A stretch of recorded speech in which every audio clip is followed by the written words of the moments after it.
Matt Bernie here taking a look at an all-stakes pick 4 at Penn National on Saturday night. 2 turf dashes, 2 turf routes.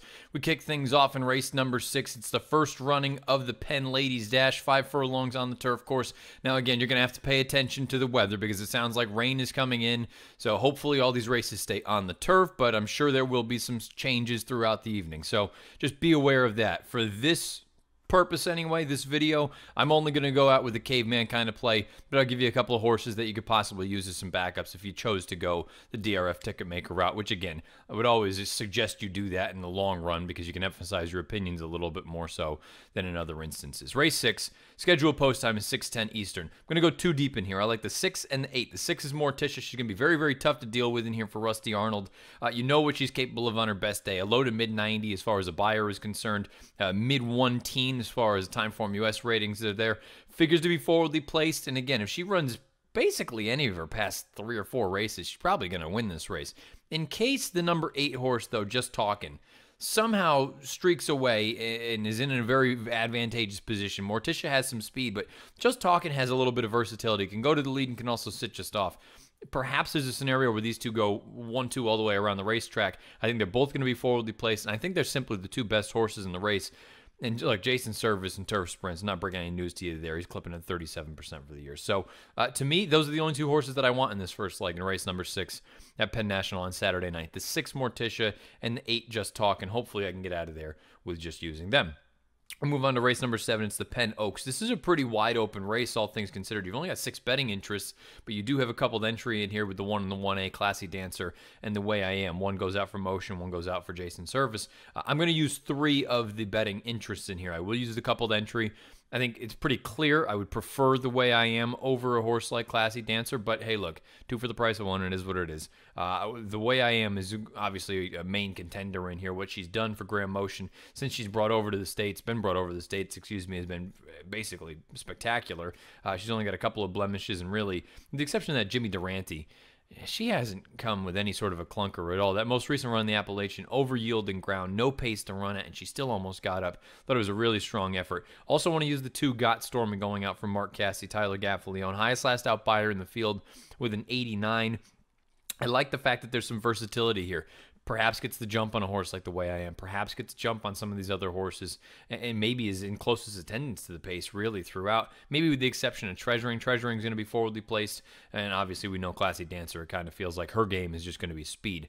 So I think Got Stormy is an interesting runner in here, again, from a tactical standpoint, and perhaps gets a little bit lost in the shuffle from a wagering standpoint, 6-1 on the morning line. So I'll use the couple entry. I'll use the 2 Got Stormy. I'm also going to use the 6 Good Things Take Time. I really liked Good Things Take Time going into the Appalachian. Thought she ran really well. Unfortunately, just not quite as good as The Way I Am for second, and certainly not as good as Rushing Fall. I think this distance, though, this flat mile, this is what she wants. I'd love to see what happens when she gets firm turf. Not going to get that on Saturday, unfortunately, but I still think she has a big chance in here. Rosario retains the mount.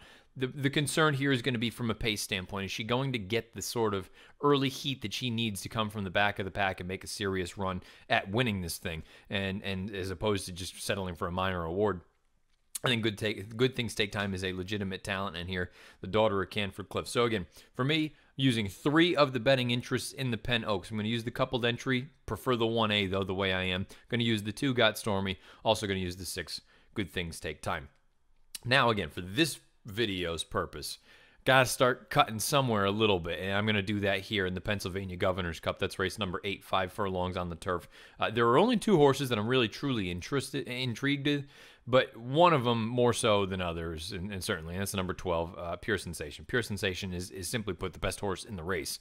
If he runs his best race, he's going to win, plain and simple. Now, no bargain done for him with that outside post. Irad Ortiz is going to have to figure out some way of minimizing the amount of ground lost. You're going to lose ground breaking from that far outside, but I like the fact that he can get into the run early. In a perfect world, if you're 3 or 4 wide going into the turn and you're sitting second or third, I think you're going to be in a very good position turning for home. Because, again, at the end of the day, I just simply think he's the best horse in the race going out for Christophe Clement. So as far as the caveman, like main big play for me, he would be a lone A. But I will say, if I was going to include anyone else, I'm going to use this 6 Pool Winner. I think Pool Winner for Alan Goldberg is a horse that maybe on paper doesn't look all that sexy, but you can go through, and the big thing for me, particularly how he's run over less than firm ground. He's run well on yielding. He's run well on good.